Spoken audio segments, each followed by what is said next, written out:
What do you reckon he does now? Does he still do? I think he's got a Netflix deal for $400 million, and Is he going to make some Netflix shows? I think they have shows. I think him and Michelle Obama got like a Netflix overall deal to do docu-series, narrative, television. Who fucking gives a shit? They got all the money in the world. I think he's just hanging out. I think being a president must be the most miserable bullshit on earth, and finally you get to be a human again.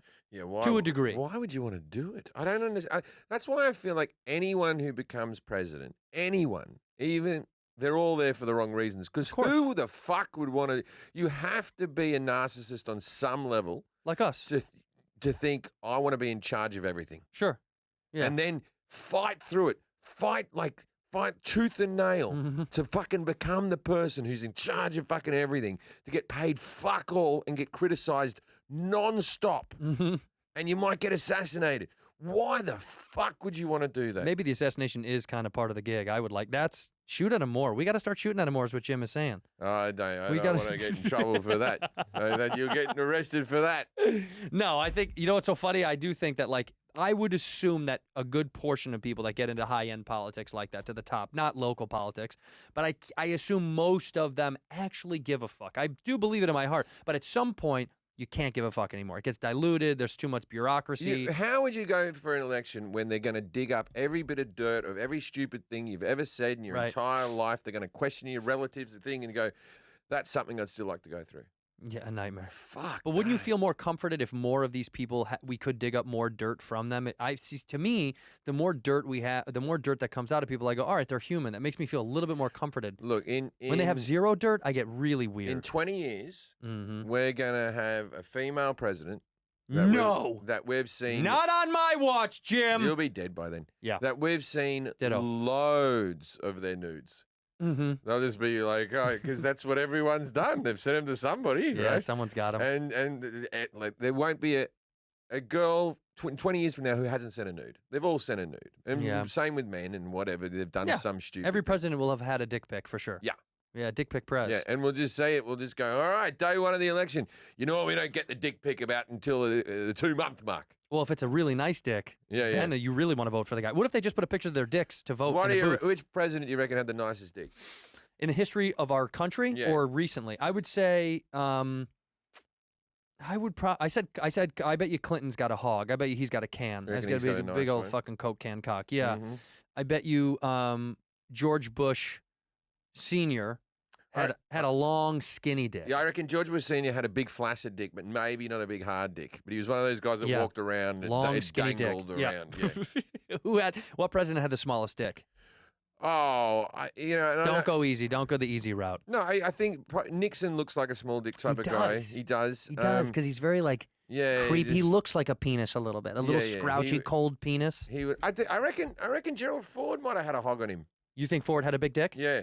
What about here's something controversial. I reckon Kennedy had an average dick. Yeah, he looks like a normal cock kind of guy. No. Yeah. Irish, Irish, Massachusetts, rich, Connecticut or whatever. All that over there is small dick stuff. Half of these people listening are like, "Fuck you!" That's their whole heritage. You know what you are. Yeah, you know. I did an outdoor gig the other day, like yesterday, and it was freezing fucking cold. And I went to the urinal. My dick was a fucking it had curled up like a turtle head, I'm circumcised, and it was underneath the foreskin that was left. It was just like, it was so cold. Well, it'll have to pull it over itself to get warm. Yeah. That's instinct. No, in the cold it doesn't. My dick gets smaller before I go on stage. There's something about fear dick. Me too. Fear dick. My dick goes small right before I step on stage. Yeah. But then, as the act starts, my dick starts to drop back into its original spot. Correct. By the time I get off stage, my dick's back to normal. But before I go on stage, my dick's small. Me too. I have fear dick. We have fear dick, you and I. Yeah. A couple of fear dicks over here. And it's like, that's why I don't feel like I'm nervous. I don't feel like I'm worried, but my dick does the same thing every time. There must be something in my subconscious. There's a correlation between anxiety and excitement, because I'm not nervous. My dick gets small because I'm so excited to get out. Yeah. And then I think it doesn't know, the dick doesn't know if that's fight or if that's we're going to war. Yeah, and I think your dick's got to be close to your body if you're fighting at war. That's what I think it is. Your dick's popped in, so in case someone goes to punch you there, he's saved himself. He's ducking a punch. He's ducking and diving. I don't reckon anyone before they go into a boxing mate is flopping around, are no they? Chance. Or UFC, their dick's shrinking up. Unless you're a thick enough dick kind of guy where it's never going to. I imagine Mike Tyson's dick was always as big as it was going to be. Yeah. I don't think he ever got a fear dick. I know that high-pitched voice. I imagine he had little balls. I know that's not Little balls. exactly, not an exact thing, but I feel like he's a small testicled fella. You heard it here first, Mike Tyson. You're getting called out by Jim Jefferies for having small balls. I'll fucking fight you, man. Come on. I would pay all the money in the world to see that. I'm a terrible athlete, as I've said, but what I do is I am better than some people at certain stages in their life. Like, so right after the car accident, I was officially a better golfer than Tiger Woods. There was a window where I was a better golfer than Tiger Woods. Short amount of time. Towards the end of Muhammad Ali's life, I was a better boxer. I just was. Yeah. There was no argument that right towards the end, I was a better boxer than Muhammad Ali. When he was on the bed in a ventilator, when he was there burning his arm at the fucking Olympics, holding the torch, I could have beat the shit out of that guy. That's so incredible. We are better than some people at one point in the lifespan. The last couple of weeks of Maradona's life, I probably was. We still would have been. I was just going to say, yeah, there's no way. Are you a big football fan, by the way? I like football. I do, yeah. I like the Premier League, yeah. Who's your team? They're not in there right now, but Fulham, they'll be back up. Well, I think we talked about this. You're a big go Fulham up, fan. Go down, they go up. Look, there's something you should know about me. I'm not anymore, but I'm cheap. A little cheap I am. A little tiny bit cheap. Mm-hmm. When I was poor and I moved to England, I was living near the Chelsea area, and Fulham is just the same suburb as Chelsea. They're right next door to each other. And Fulham were about £20 to go see a game, where Chelsea was like £90 to see a game. Fulham it is. So Fulham it is. I had no money. When I first came to America, I had no money. That's why I'm a Clippers fan.